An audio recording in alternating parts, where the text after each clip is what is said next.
അസ്സലാമു അലൈക്കും. ഇന്ന് വീഡിയോയിൽ പറയുന്നത് എൻ്റെ ഒരു അനുഭവമാണ്. ഒരുപാട് നാളായിട്ട് ഈ ചാനൽ തുടങ്ങുന്നതിന് മുന്നേ എനിക്ക് ഒരുപാട് സങ്കടങ്ങളും വിഷമങ്ങളും ഉണ്ടായിരുന്നു. അപ്പം അതുകൊണ്ട് റബ്ബിലേക്ക് അടുക്കാൻ എനിക്ക് കൂടുതൽ പറ്റി. നമ്മുടെ ജീവിതത്തിലുള്ള ഓരോ പരീക്ഷണങ്ങൾ വരുമ്പോഴാണല്ലോ നമ്മൾ അള്ളാഹുവിലേക്ക് കൂടുതൽ അടുക്കുന്നത്. ഖുർആൻ ഓതുക, ദിക്ർ ഓതുക, അതുപോലെ തന്നെ സ്വലാത്ത് ഓതുക. അപ്പോൾ ഇങ്ങനെയുള്ള കാര്യങ്ങൾ നമ്മൾ ചെയ്യുമ്പോൾ അള്ളാഹുവിലേക്ക് കൂടുതൽ അടുക്കും. അതുപോലെ നമുക്ക് ക്ഷമ കൈവരിക്കുകയും ചെയ്യും. എൻ്റെ ജീവിതത്തിൽ ഒരുപാട് വിഷമങ്ങളും ദുഃഖങ്ങളും കടന്നു പോയപ്പോൾ ഞാൻ എൻ്റെ ദീനിനെ ഞാൻ മുറുകെ പിടിക്കുകയും അതുപോലെ ഖുർആൻ ദിവസവും പതിവാക്കുകയും ദിക്റും സ്വലാത്തും അധികരിപ്പിക്കുകയും ചെയ്തു. എൻ്റെ ഉമ്മയും എൻ്റെ വല്യുമ്മയും പറഞ്ഞു തന്ന ഓരോ കാര്യങ്ങൾ ചെയ്തു. ഈ ചാനലിൽ ഷെയർ ചെയ്യുന്ന കാര്യങ്ങളും അതുതന്നെയാണ്. അതുകൊണ്ട് തന്നെ വളരെ വിഷമം പിടിച്ചിരിക്കുന്ന സമയത്ത് എൻ്റെ ഉപ്പയുടെ ഉമ്മ പറഞ്ഞു തന്നു, നീ ഇന്ന കാര്യം ചെയ്യാന്ന്. അപ്പോൾ വല്യമ്മ പറഞ്ഞു തന്ന ഒരു കാര്യമാണ്, വളരെ വിഷമഘട്ടത്തിൽ ഞാൻ ചെയ്തതാണ് സ്വലാത്തുൽ നാരിയത്ത് സ്വലാത്ത് 44 തവണ. വല്യമ്മ പറഞ്ഞു, നിൻ്റെ മനസ്സിലുള്ള വിഷമം മാറാൻ നീ നിനക്ക് പറ്റുന്ന സമയത്ത് നാരിയത്ത് സ്വലാത്ത് ചൊല്ലുമെന്ന് പറഞ്ഞു. അങ്ങനെ ഞാൻ ഓരോ ദിവസവും ഇരുന്ന് ചൊല്ലി എനിക്ക് കഴിയുന്നത്ര. പിന്നെ വല്യമ്മ എൻ്റെ അടുത്ത് പറഞ്ഞു, അത് 44 തവണ നീ ചൊല്ലണം എന്ന് പറഞ്ഞു. 1-2 ദിവസങ്ങളിലൊക്കെ ഞാൻ കുറച്ച് ചൊല്ലി. പിന്നീട് 3-ാമത്തെ ദിവസമായപ്പോൾ ഞാനത് 44 എന്നുള്ളത് അങ്ങനെ അധികരിപ്പിച്ച് വന്നു.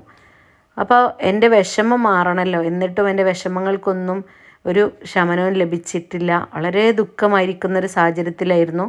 ആ ഒരു ആഴ്ച കൊണ്ട് ഞാൻ മനസ്സിൽ കണ്ട എൻ്റെ അത്രയും കഠിനമായ എൻ്റെ ദുഃഖം മാറിക്കിട്ടിയത് സ്വലാത്തുൽ നാരിയത്ത് സ്വലാത്ത് 44 തവണ ദിവസവും ഞാൻ ഓതിയിരുന്നു. അതായത് ഞാൻ എല്ലാ ഫർള് നിസ്കാരത്തിന് ശേഷവും 44 തവണ നാരിയത്ത് സ്വലാത്ത് ചൊല്ലിയിരുന്നു. അതുകൊണ്ട് തന്നെ ആ ഒരാഴ്ചക്കുള്ളിൽ എൻ്റെ കഠിനമായ വിഷമം മാറിക്കിട്ടി. പല രൂപത്തിലായിരിക്കും പലർക്കും വിഷമം ഉണ്ടാവുക. കടമായിക്കോട്ടെ, മാനസിക വിഷമങ്ങളായിക്കോട്ടെ, ജോലി സംബന്ധമായ വിഷമങ്ങളായിക്കോട്ടെ, വീട്ടിലെന്തെങ്കിലും പ്രശ്നങ്ങളായിക്കോട്ടെ, ഭർത്താവുമായിട്ടുള്ള എന്തെങ്കിലും പ്രശ്നങ്ങളായിക്കോട്ടെ, അതുപോലെ മക്കളില്ലാത്ത വിഷമങ്ങളായിക്കോട്ടെ, എന്തെങ്കിലും ഹലാലായ മുറാദുകൾ ഹാസിലാവാത്ത പ്രശ്നം എന്തോ ആയിക്കോട്ടെ, അതിനു വേണ്ടി നിങ്ങൾ ദിവസവും ഫർള് നിസ്കാരത്തിന് ശേഷം 44 തവണ നാരിയത്ത് സ്വലാത്ത് എന്തായാലും നിങ്ങൾ ചെയ്തു നോക്കുക. ഇൻഷാ അല്ലാഹ് എൻ്റെ അനുഭവമാണ് പറയുന്നത്. പ്രിയ സഹോദരിമാരെ, സഹോദരന്മാരെ, എൻ്റെ വല്യമ്മ ഒരുപാട് വയസ്സുള്ളൊരു സ്ത്രീയാണ്.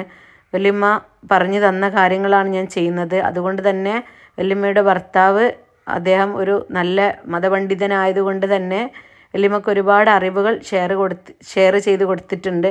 അതാണ് ഞാൻ നിങ്ങൾക്ക് വീഡിയോയിൽ ഷെയർ ചെയ്ത് തരുന്നത്. അതുകൊണ്ട് തീർച്ചയായും എല്ലാവരും വീഡിയോ ഷെയർ ചെയ്യുക.